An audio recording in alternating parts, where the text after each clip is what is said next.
ఆదాయానికి మించి ఆస్తుల కేసులో రంగారెడ్డి జిల్లా ల్యాండ్ రికార్డు ఏడీ శ్రీనివాస్ను ఏసీబీ అధికారులు అరెస్టు చేశారు. మరిన్ని వివరాలు మా ప్రతినిధి రమేష్ అడిగి తెలుసుకుందాం. రమేష్, తనిఖీల్లో ఇప్పటివరకు ఎన్ని కోట్ల విలువైన ఆస్తులు గుర్తించారు? ఆ వివరాలు ఏంటి?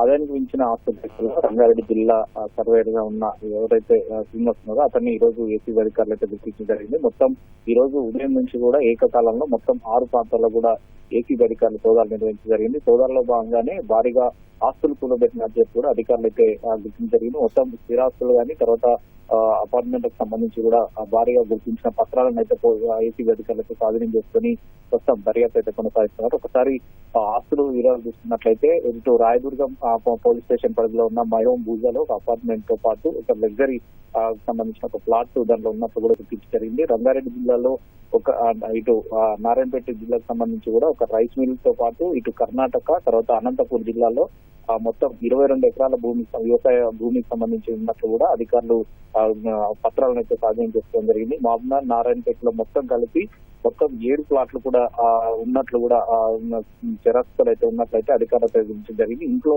దాదాపు 5 లక్షల రూపాయలకు సంబంధించిన నగదు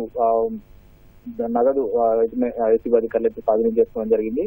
మొత్తం 1.6 కిలోలకు సంబంధించిన బంగారు కానీ తర్వాత 780 గ్రాములకు సంబంధించిన వెండి ఆభరణాలు కూడా ఏసీబీ అధికారులు అయితే స్వాధీనం చేసుకోవడం జరిగింది. మొత్తం 2 ఖరీదైన కార్లతో పాటు తర్వాత ఇంకా ఇతర ఆస్తులకు సంబంధించిన కూడా పత్రాలను అయితే స్వాధీనం చేస్తుంది. కానీ వాటి బహిరంగ మార్కెట్ కు సంబంధించి కూడా భారీగా కోట్లకు విలువ చేసే వాటిని ఉంటుందని చెప్పి కూడా ఏసీబీ అధికారులు అయితే అంచనా వేస్తున్నారు. ప్రస్తుతం అతన్ని రిమాండ్ చేసి అరెస్ట్ చేయడం జరిగింది. అరెస్ట్ చేసిన తర్వాత అతను రిమాండ్ తరలించిన తర్వాత మరొకసారి కస్టడీ తీసుకుని ఏసీబీ అధికారులు పూర్తి స్థాయిలో విచారణ కొనసాగించే అవకాశం ఉంది. ఇప్పటికే ఎవరైతే స్థిరాదాన్ని తర్వాత చరాలకు సంబంధించి ఎవరైతే ఆస్తులు వాటి యొక్క విలువకు సంబంధించి ఒక్కొక్కటి కూడా తీసుకున్నారు. కేవలం ఇతని పేరు మీదనే ఉన్నాయా లేదా దినాములకు సంబంధించి కూడా ఇంకా వేరే ఏమైనా ఉన్నాయనేది కూడా ఏసీబీ అధికారులు ప్రస్తుతం అయితే ఆరోపిస్తున్నారు. దీంట్లో కేవలం ఇప్పటివరకు కోట్ల రూపాయలకు సంబంధించి కూడా ఈ ఆస్తులు అయితే గుర్తించడం జరిగింది. కానీ ఇంకా కస్టడీకి సంబంధించి కూడా తీసుకున్న తర్వాత మరికొన్ని నిషాద బిల్లులకు అని చెప్పి కూడా ఏసీబీ అధికారులు అయితే ప్రస్తుతం అయితే భావిస్తున్న పరిస్థితి అయితే.